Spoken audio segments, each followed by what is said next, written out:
Meaning of hostler.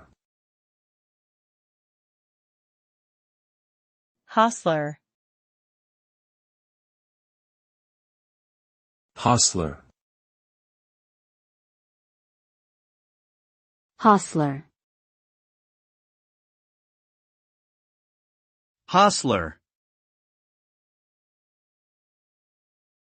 The word hostler refers to a person who takes care of horses, particularly in a stable or other lodging establishment.